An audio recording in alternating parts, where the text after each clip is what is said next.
Now if I think of a point here, that is z, we'll call this x plus iy z, right? Now what does that mean?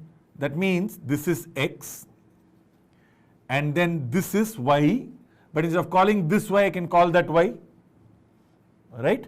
iy.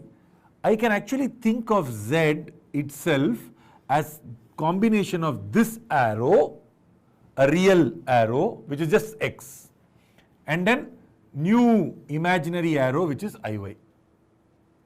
But that's exactly the idea of vectors, right? That if I had this arrow plus that arrow, a, b, what do you call this one? A plus b. So x plus iy is actually a combination of x and iy. X is in this direction, iy is in that direction. And this arrow, we can call it z. This point also we are going to call it z. And we know the difference between hopefully the two. Right. Now, what is the magnitude of this length of this arrow?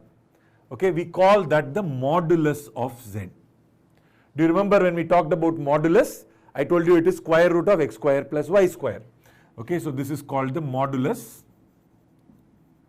And why is it useful? Well, it was definitely useful when we are doing conjugates and we are trying to combine things. But let us think a little bit about what exactly is the meaning of root of x square plus y square.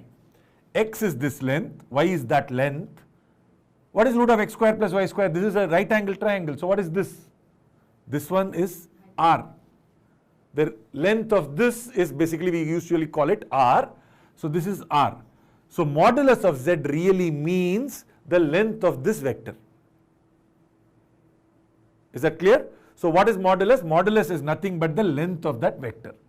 What if I decide to take this vector and move it there? The length of the vector will still remain, but that point's modulus is different from the length of that vector. Because that point, if you want to talk about that point, let us say this point here. If I want a modulus of that point, where should I start? At the origin. So then this will become the vector. It will become a much longer vector. Okay, but if I just shifted this vector, now this vector is parallel to this vector. It's equal in some sense, parallel in the same length, but that doesn't represent that point, but it represents the arrow. What is the length of this arrow? Same as the length here. So then you can talk about this x and that y, not x coordinate, but distance x here and distance y. And then you can say that modulus will be root of x square plus y square. This is iy, yi or iy. Okay? So is that clear? But if I want modulus of this point, then you remember you have to start from the origin to that point, and that would give you the length of this big arrow. Okay, so we can talk about two things. We can talk about the length of the arrow as the arrow is moving all over.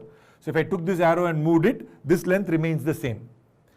But I can also talk about the modulus of the point, which doesn't make sense overall. Because what do you mean by modulus of a point? Actually, it just simply means this. So if I ask you, what is the modulus of this point? Actually, by definition, it should not have any meaning. But it does, because modulus of this point is the length of the arrow from origin to that point. But what is the modulus of this arrow?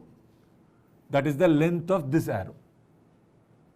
So you can talk about modulus of a point and you can talk about modulus of an arrow. Because we are using complex numbers in two ways. We are using complex numbers as points and we are also using complex numbers as arrows.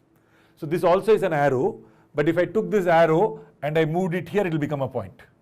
So I can talk about what is the modulus of that point, that will be this arrow. But what is the modulus of this length is not this arrow, it is not this arrow, it is this arrow. I hope that part is clear. Okay. Now this is z. Do you remember when we started off, we were saying z conjugate is x square plus y square? Because this is x plus iy into x minus iy, x square minus I square y square. I square is minus 1, so it becomes plus. So z conjugate gives me x square plus y square r square. Generally we use the letter r to talk about that length. Okay. So we call it the radius vector or the r vector from the origin to that point. Okay, so that's r square. Now this thing I can also write it as modulus z square. So also keep this in mind, it's a very useful idea that whenever you want modulus, that is whenever you want this length, that square is, length square is z conjugate. Okay, now this is z. What is z conjugate? Suppose I don't want all this unnecessary stuff here. Okay, let's remove all that. What is z conjugate? What do you think? Because these are important things to just spend a little time. It's easy, but it's important to understand. If that is z, where would be z conjugate? Z conjugate is x minus iy, not minus x minus iy, just x minus iy. So where do you think it will be? Same x, but so this would be z conjugate. Well, if z itself was here, then that would be the z conjugate. Okay, z conjugate. Product of z conjugate seems to be a real number. What about addition of z conjugate? X plus iy plus x minus iy, what do you think? 2x. Does it make sense? Well, x, iy, x, iy, this is minus iy, that is plus iy, x plus that, but this and this should cancel. So x plus x should land us at 2x. But does that make sense? Well, if I took this arrow and kept it there, that arrow is going to come back here because this length is equal to this length. So the length of z conjugate, z bar or z conjugate, okay, is equal to the length of z because x is the same, this length is the same except it is minus iy. That's all. Okay, and you could have called that as the conjugate of this. So what do we know? Just look at the reflection. You can see it very easily. Z conjugate's conjugate is z. Because you flip like this and you flip like that. Just like z minus minus. So minus of z is z. So what is the difference between conjugate and minus? Well, in conjugate you are only changing the y coordinate. Whereas when you are doing the minus, x also becomes minus, y also becomes minus, so this becomes minus z. Big difference between minus z and z conjugate. I hope in terms of arrows it's clear. This is just a reflection about the x-axis. This is a reflection about the origin. Is there a name for reflection about the y-axis? Unfortunately no, but we could have thought of something like this.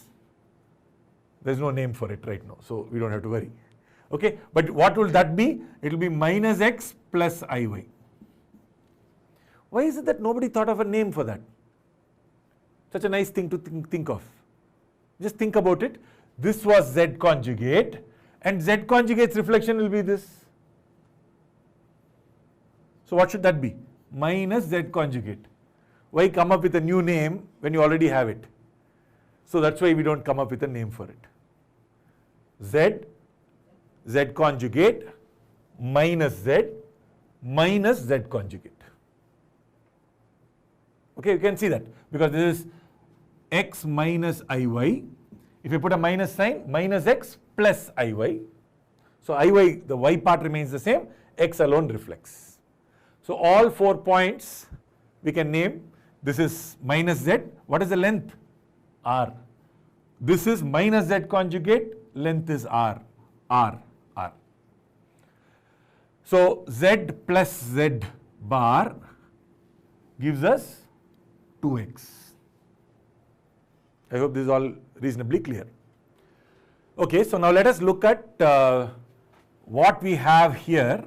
This is the arrow and this is the point z, right? And this is the arrow z. And we saw that the magnitude or the modulus is actually the length of this arrow. Okay, that is also the modulus of this point z, the complex number z.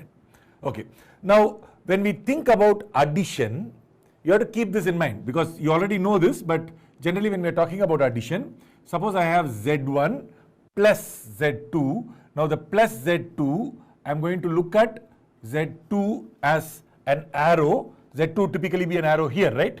Now take that Z2 point and the arrow from origin to Z2, move it here.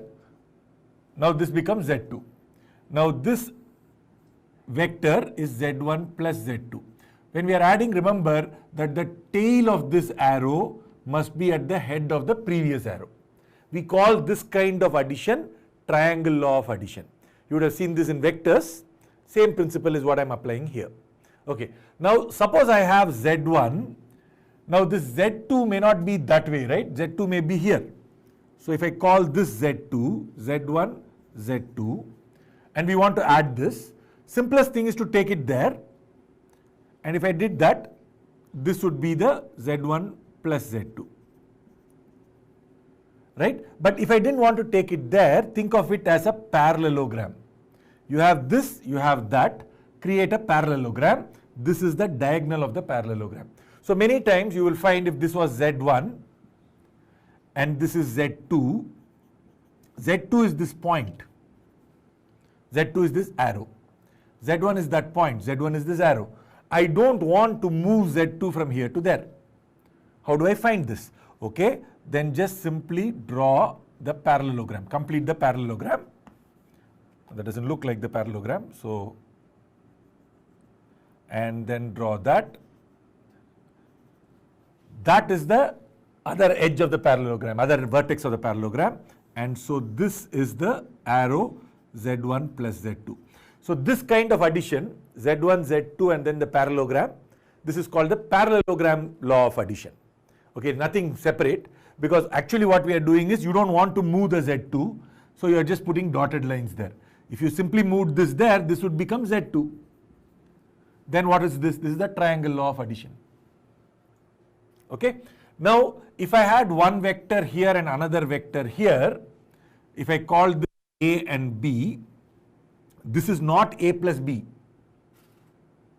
right? Because A plus B would be there.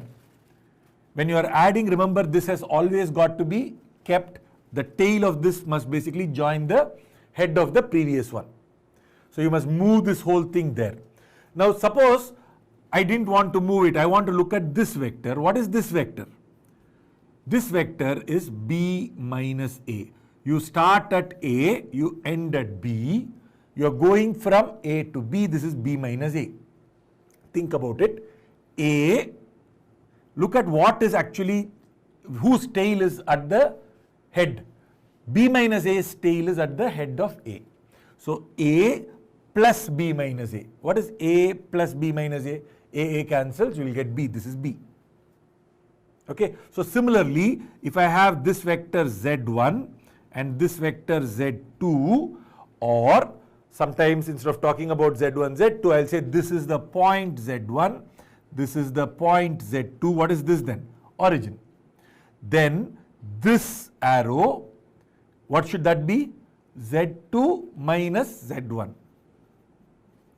In fact, this is so important and common, it's useful to keep in mind.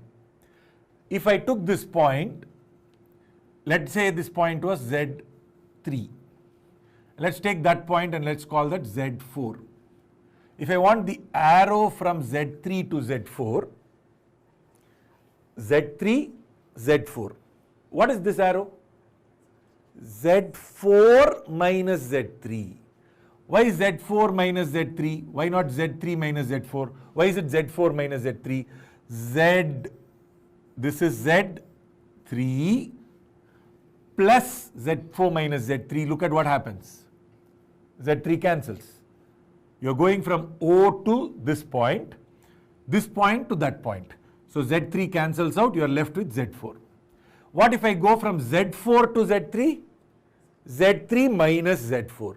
So this arrow would be Z3 minus Z4. Clearly this is minus of that arrow. I hope that is clear. Okay, so let us now, we don't even need to worry. From now onwards what we are going to do is, suppose I tell you I have a point here Z1, I have a point Z2. Now this point may be 3, plus 4i. That may be 7 plus 6i.